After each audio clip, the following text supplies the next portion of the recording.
Have you ever wondered what natural flavors means in teas? Let me show you the difference between a tea that uses whole botanicals versus a tea that has natural flavors in it. So I have a small collection here, and here are teas that have natural flavors or artificial, like this one says natural and artificial peach flavor. This one here says natural flavors, and that's on all of those. Natural flavors here too. You have this one, whoops, there we go, that says also some cardamom flavor.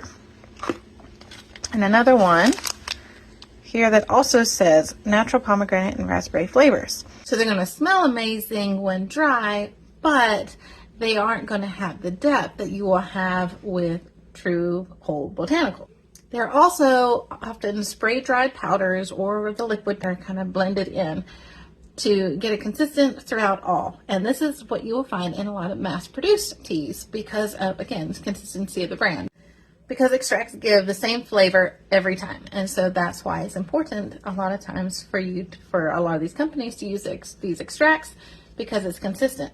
Now the difference in that and a whole botanical, if you find a whole botanical tea, you will find all the ingredients written here, just like this, and you will see that there is nothing that says natural flavoring in it because all of this is exactly that, the whole ingredients that is used.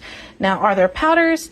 Yes, allspice is ground into a powder. Often I use the actual spice itself and I grind it myself to get the richest flavor. Same thing with vanilla. It's dehydrated because there's vanilla in here. It's dehydrated and then ground into a powder to disperse it the best way possible and get through the whole blend. So these aren't necessarily bad. It's just that the flavor is going to be very different than whole ingredients that you're going to find in a whole botanical type of tea. So in Chavamade, we build the flavor the old way through herbs, fruit, flowers, and the spices that you can actually see here, as you see in this. Now, as I mentioned, the powders are actually the real vanilla ground into a powder to disperse it the best way possible. And to give that deeper flavor, it's a slower craft so that it's a tea that you can actually trust. The smell might be a little bit more subtle than you would get in some of these other artificial natural flavors, but the flavor deepens when it is brewed. And the beauty about using botanicals, the whole botanicals, is that these fruits are also vary with the seasons and they sometimes give a richer flavor, sometimes it's a little different. And that's why we have to play with them until it becomes exactly what the flavor should be each time we make a blend. There's a lot more craft involved and there's a lot more thought that goes into creating a cup of tea or one of these herbal blends as you have seen with the Mary.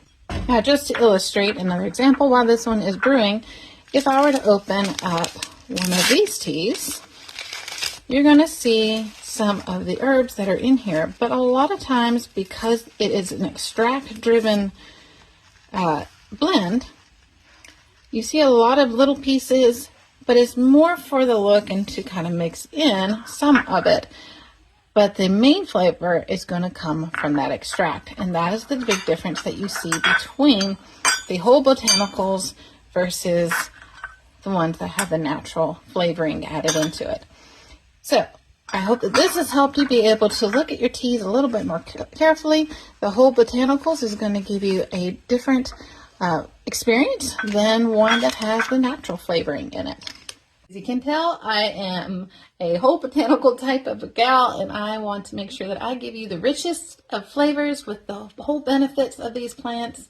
So you're not just getting a taste of a plant, but the whole experience of the plant itself, and that you can actually enjoy how it affects your body in beautiful ways that God has designed them to benefit you. So grab you a cup of Chavamade tea or a bag of Chavamade tea and taste for yourself the difference.